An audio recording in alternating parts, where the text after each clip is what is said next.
Israel ने आज तड़के गाजा पट्टी के उत्तरी गाजा में ताबड़तोड़ हमले कर 88 फिलिस्तीनियों को मार डाला। इजराइल ने यह नरसंहार तब किया जब लोग गहरी नींद में थे। इससे पहले बीते कुछ दिनों में इजराइल ने गाजा में कई बड़े हमले किए हैं। वो गाजा का साथ दे रहे हिजबुल्लाह पर भी ताबड़तोड़ हमले कर रहा है। एक तरफ तो चर्चा है कि इजराइल और हिजबुल्लाह के बीच जल्द ही समझौता हो सकता है, लेकिन दूसरी तरफ इजराइल के तेज हुए हमले कुछ और इशारा करते हैं। हेलो दोस्तों, मैं हूं अरविंद योगराज। इजराइल फिलिस्तीन युद्ध से जुड़ा ये कड़क अपडेट है जो इस युद्ध को अलग मोड़ देने जा रहा है, तो ध्यान से सुनिए और समझिए।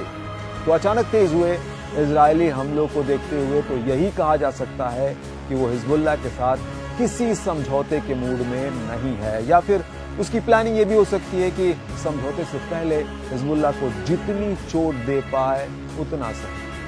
इस बीच हिजबुल्लाह प्रमुख नईम कासिम ने कहा है कि वो लेबनान की संप्रभुता का उल्लंघन करने वाले किसी भी संघर्ष विराम या समझौते को स्वीकार नहीं करेगा।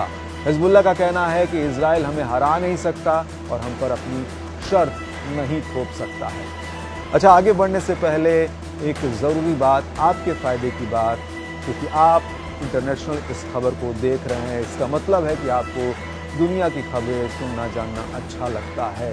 तो चैनल पर अगर आप नए हैं तो इसे सब्सक्राइब जरूर कर लें, घंटी के निशान को दबाकर ऑल कर लें, क्योंकि यहाँ कड़क खबरें खूब मिलेगी, भरमार होगी, उसकी ये गारंटी है। वापस आते हैं मुद्दे पर।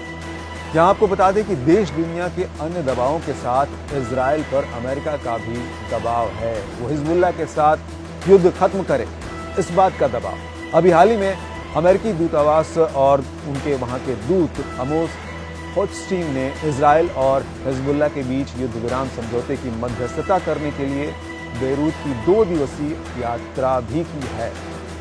होचस्टीन ने बेरूत में कहा था कि उन्हें लड़ाई समाप्त करने का एक बेहतरीन मौका यहां दिखाई दे रहा है। उसी समय उन्होंने कहा था कि इसे खत्म करने का प्रयास करने के लिए वो इजराइल जा रहे हैं।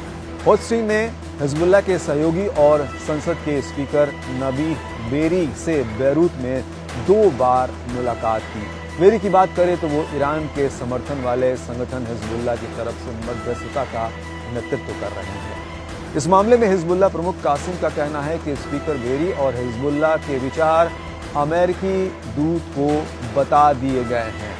समझौते को लेकर इजरायली विदेश मंत्री ने बुधवार को कहा कि किसी भी युद्ध विराम समझौते में ये सुनिश्चित होना चाहिए कि इजरायल को लेबनानी आतंकी समूह के खिलाफ कार्रवाई करने की स्वतंत्रता हो। इजरायल अपनी इस मांग को लेकर काफी सीरियस भी है। समझौते को लेकर इजरायल की तरफ से की जा रही इसी मांग का हिजबुल्लाह विरोध कर रहा है। ऐसे में लगता है कि एक बार फिर युद्ध विराम समझौता अधर में लटक सकता है।